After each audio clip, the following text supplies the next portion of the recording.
Sa video na ito ay pag-uusapan po natin ang isa sa mga pinakausap-usapang altcoin ngayon.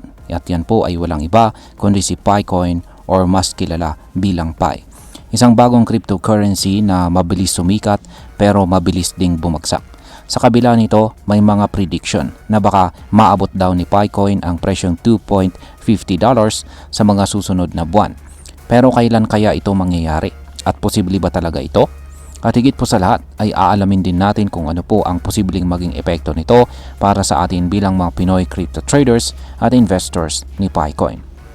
Bago po tayo magpatuloy ay pakibasa na lamang po muna ang disclaimer dito sa ibaba ng ating screen. At ayan, ang source po ng balitang ito ay ang Watcher Guru. Ngayon ay simulan po natin sa unang katanungan kung ano po ang nangyari kay Picoin simula nung ma-launch ito. Unang lumabas po si Picoin bilang isang project na may pangakong accessible mining gamit lang ang cellphone. Dahil dito ay maraming Pinoy ang nainganyo at sumubok magmina nito habang wala pa itong value sa open market. Pero noong official na po siyang nag-launch, bigla siyang sumikat at umabot sa all-time high na $2.98. Yan, sa ibang mga exchange ay umabot po ng saktong $3. Para sa mga nagsimula, si Picoin na parang bituin ay bigla na lang kumislap. Pero ang kasunod ay hindi po masaya para sa lahat. Ilang araw matapos ang pag-angat ay bumagsak po si Picoin ng halos 70%. Sa kasalukuyan, ang presyo po niya ay nasa 0.89 lamang. Ang tanong ng karamihan ay siya ba yung mga sayang ba yung mga nagmina noon? Ayan, sayang ba yung mga namina natin noon? O baka naman ay may pag-asa pa itong si Pi. Ngayon ay bakit nga ba bumagsak ang presyo ni Picoin? Ayon po sa isang analyst na kilala sa pangalang BOB, ang pagbagsak ni Pi ay isang classic na halimbawa ng tinatawag nating buy the rumor and sell the news.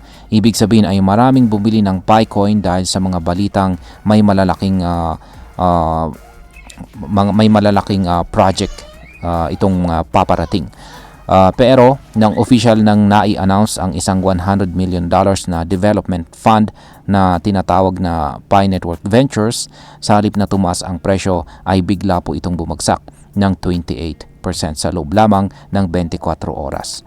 Dahil dito ay maraming investors ang nataranta at nagbenta ng sabay-sabay. Kaya kahit maganda ang balita, ang naging epekto ay kabaliktaran. Bumagsak po ang presyo ni Pi. Ngayon ay tumataas po ulit si Picoin, pero saglit lang. At bakit? Sa kabila ng pagbagsak nitong mga nakaraang linggo ay umakyat po muli si Picoin ng halos 50%. Mula po sa dating mababang presyo na 0.56, umabot siya sa $1.62. Mukhang may konting buhay pa itong si Pi, pero hindi ito tumagal. Ngayon ay bumaba po ulit siya sa halos 0.89 na presyo. At ito ay dahil unstable pa rin ang market ni Picoin. Ayon po sa analyst, wala pa itong matibay na utility o gamit sa real world. At wala pa rin ito sa mga malalaking exchanges gaya ni Binance at saka Coinbase. Hanggat wala pa rin po siya sa mga platforms na ito, mahirap pa rin po itong i-trade at maabot ng mas maraming investors. Sunod na tanong ay may pag-asa pa ba si Picoin sa long term? Sabi po ni BOB, kahit hindi pa maganda ang galaw sa short term, may posibilidad pa rin na tumaas si Picoin sa mga susunod na buwan. Kung matutupad ang plano ng Pi Network Ventures na mag-develop ng mga tunay na gamit or app sa kanilang ecosystem, at kung malista po siya kay Binance or Coinbase, malaki ang chance na umabot ulit siya sa presyong $1.50 o higit pa bago matapos ang buwan. At kung patuloy po ang pag-develop at saka adoption, maaaring maabot ni Picoin ang target na $2.50 sa mga bandang fourth quarter or huling bahagi ng taong 2025. Pero tandaan natin, ito ay prediction pa lamang at hindi po garantiya. Ngayon ay pag-usapan na po natin ang posibleng epekto nito para sa atin bilang mga Pinoy crypto traders at investors ni Pi Network. Marami po sa atin dito sa Pilipinas ang matagal na pong nagmimina ng Picoin. Marahil ay hawak pa natin ito sa ating mga Pi app.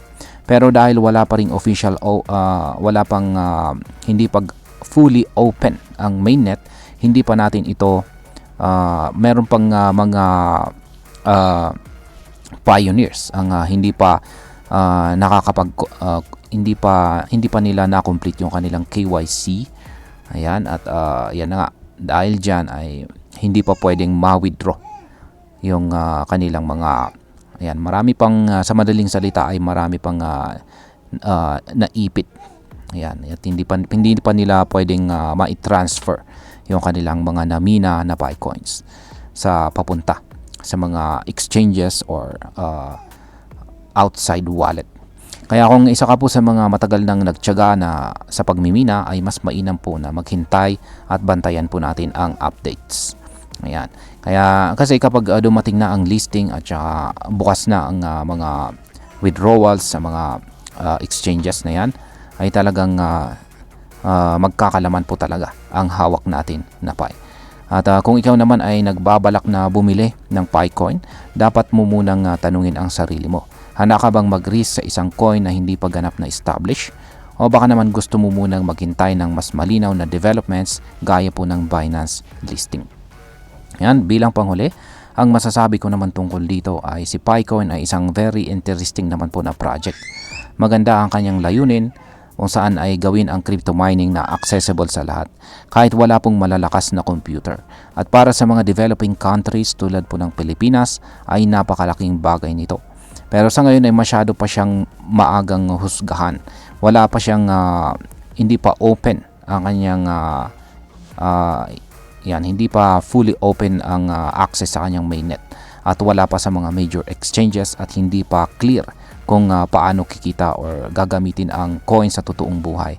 Pero kung totoo po ang balita na may $100 million development fund at may effort talaga para palaguin ang ecosystem nito, baka nga may future pa itong si Picoin. At ayan, hanggang dito na lamang po tayo sa video na ito mga crypto. Marami pong salamat sa panonood. Ingat po tayo lagi at God bless po sa ating lahat.